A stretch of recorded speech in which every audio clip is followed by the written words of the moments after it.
দেখো এইটা, হ্যাঁ 12টা বাজতে 10 মিনিট বাকি। সমস্ত হয়ে গেছে, ঝাড়া ঝুড়ি সব, ডাস্টিং সব হয়ে গেছে। গুড মর্নিং ফ্রেন্ডস, আমি মৌমিতা, আমার চ্যানেল আর ক্রিস্টালে তোমাদের অনেক অনেক ওয়েলকাম আর ভালোবাসি দিয়ে একটা নতুন ব্লগ শুরু করলাম। উঠেছি 10:45, উঠে ফ্রেশ হলাম, দেখাচ্ছি আমাকে দেখো। ফ্রেশ হলাম, হয়ে ব্রেকফাস্ট করলাম, করে সব ঝাড়াঝুড়ি করে নিলাম আর 200 টাকা আঙুরও কেটে দিয়েছি, খেয়ে নিয়েছে অলরেডি, খাওয়া হয়ে গেছে। এই দুষ্টু মাঙ্কু, আমার পঞ্চু বাচ্চা লাগছে পায়ে। আমার এই ডান পায়ের নখটা না, বুড়ো আঙুলের নখটা সেই দেখিয়েছিলাম না, সে একবার হোঁচট খেয়ে কতটা ওইভাবেই রয়েছে, যার জন্য পায়ের ওপর উঠলে না ব্যথা করে, আর ওটাতেই বারবার দেখছি হোঁচট খাচ্ছি, দাঁড়িয়েছে ওর ওপরে। তো যাই হোক, ও খেলে আঙুর, আর আমার জন্য বাবা একটা ডাব এনে দিল, একটা ডাব খাবো, ভীষণ পেট গরম হয়েছে আমার। আমি ভাবছিলাম সেদিনকারে, মানে 2 দিন আগে না, সেই পিঠ, কোমর, পিঠ, বুক ফুক সব কামড়ে ছিল। আমি ভাবলাম ওদের শোয়ার দোষে হয়েছে, খ্যাচকা ব্যথা লেগেছে। ওমা দেখছি না, এটা গ্যাসেরই ব্যথা, ভীষণ গ্যাস হয়েছে। বলছিলাম না গ্যাস হয়ে গেছে, গ্যাস হয়ে গেছে, কয়েকবার পটিও হয়েছে। তারপরে সব ঠিক হয়ে গেল, কিন্তু পিঠ কোমর ব্যথায় কামড়েই ছিল। আস্তে আস্তে জিনিসটা কমে যাচ্ছে, কিন্তু প্রচণ্ড গ্যাস হয়ে গেছে। তুই তো খুললি,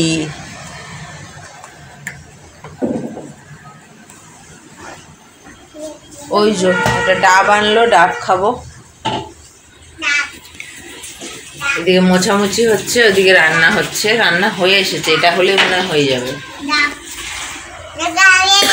আবার এতে উঠছিস, চুপ করে না বসলে না দেখবি।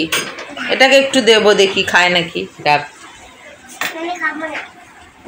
আগেই খাবো না, ভালো জিনিস খাবি না মুখ দে। তো এইসব বুক পিঠ ফিট না কামড়ে ছিল। আমি তো ভাবলাম বোধ হয় ঘুমতে ঘুরেছি, খ্যাচকা লেগেছে। এই 2 দিন আগের গল্প বলছি, কালকে তার আগের দিন। তারপরে দেখছি না, খ্যাচকা তো না, যে একটুখানি 2-4 বার পটিতে গেলাম, দেখলাম একটু কমলো। তারপরে আমি প্যান্ডি খাচ্ছি, যার জন্য 2 বেলা। এখন দেখছি আস্তে আস্তে আস্তে আস্তে কমে যাচ্ছে। আসলে যা খাওয়া দাওয়া হয়েছে হবে না, খালি খাওয়ার উপর খাওয়া। আমি তো সব কিছু ভিডিও করতে পারি।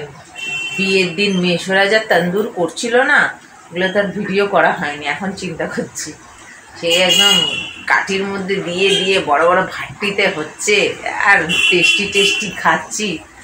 খেয়ে দে তারপরে এখন, তাই জন্য ডাবটা এখন খাবো।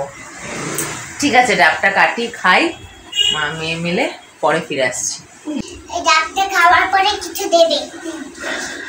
কি দেবো ডাবটা খাওয়ার পরে আবার তোকে? হ্যাঁ, আজে বাজে খাওয়া না, আগে পেটের ওটা হজম হয়ে যায়, তারপরে তুমি আমাকে দেবে। হ্যাঁ, খালি পাকা পাকা কথা।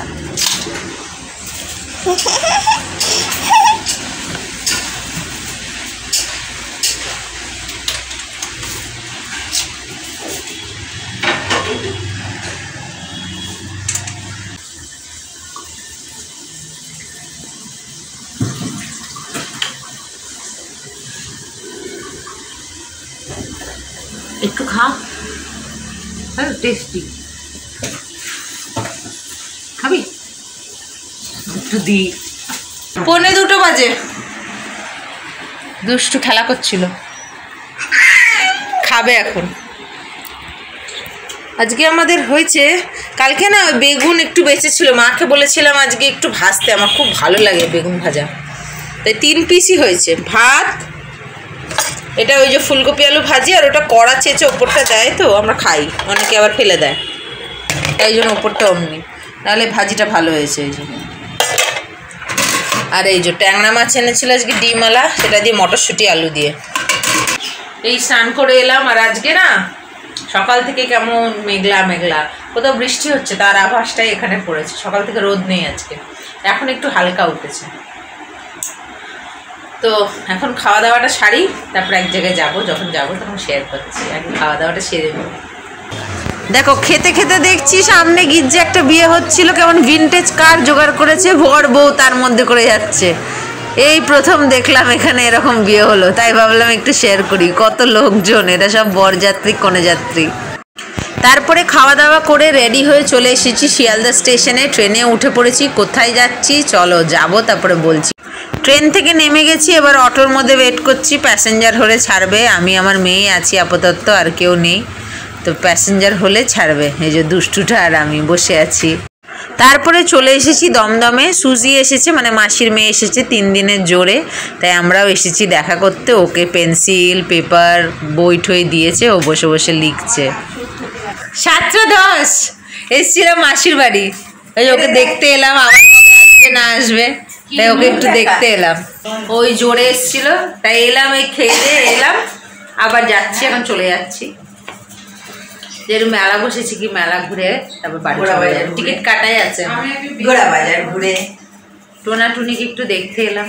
ওর স্কুল খুলে গেলে ও ব্যস্ত হয়ে যাবে, সত্যি। আবার কবে আসবে কবে দেখা হবে কোনো ঠিক ঠিকানা নেই।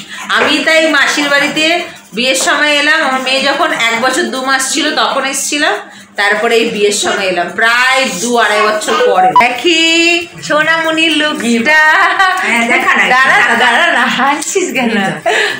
যাতা কিরে, তো লজ্জা কিসের? আমি বুড়ি ভাম হয়ে লজ্জা নেই।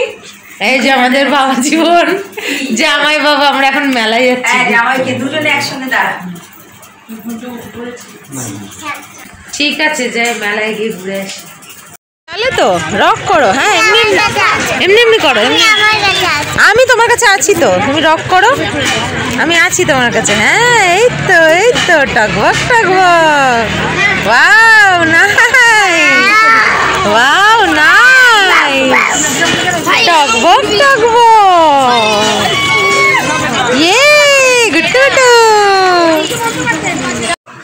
আসলে আমরা ভেবেছিলাম মেলায় যাব, কিন্তু মেলা দেখছি আজকে থেকে না কালকে থেকে, তো কি হবে, তাই পাশে একটা পার্ক ছিল, তো বললাম চল পার্কে যাই। বাচ্চাদের, ওর সুজির একটা বন্ধু ছিল, ওর বন্ধুর এই যে অরেঞ্জ রঙের টি-শার্ট পরা বাচ্চাটার বন্ধুর মেয়ে, তোর বন্ধুর মেয়ে, আমি, আমার মেয়ে সুজি আর ওর হাজব্যান্ড, আমরা 6 জন মিলে পার্কে এলাম। এই যে পার্কে টুকটাক আছে বাচ্চাদের, 2 জন মিলে উঠেছে, খেলা করছে। আমার মেয়ের একটু সময়টা কেটে গেল, ভালোও লাগলো। বাচ্চা মানুষ সব সময় তো ঘরেই থাকে, কোথায় আর যাই। খেলা হয়ে গেছে, এবার ও টয় নেবে, তাই যাচ্ছে ওখানে মাসির হাত ধরে ধরে। আর পার্কটা একদম ওদের স্টেশনের সাথেই বলতে গেলে, তো ওইখানে বেশ একধারে ঝিল মতন, মানে পুকুর মতন, আর একদিকে এই বাচ্চাদের খেলার ইয়ে আছে। তো ওইখানে খেলনা দেখতে পেয়ে ব্যাস ও খেলনা নেবে। তো ওর বন্ধুর বাচ্চাটা নিল ওই বাবলস, দেখে আর দিলাম না, বাবলস ঠিক ইয়ে করে গায়ে মায়ে ফেলে। আর ও ওই ফিশটা নিল, যেটা তোমাদেরকে পরে দেখালাম, ও ওই ফিশটা নিল আর ওই বাবলস নিল, ওর বন্ধুই কিনে দিল। গায়ে মায়ে ফেলে একাকার করে দেয়। কি নেবে তুমি? কত?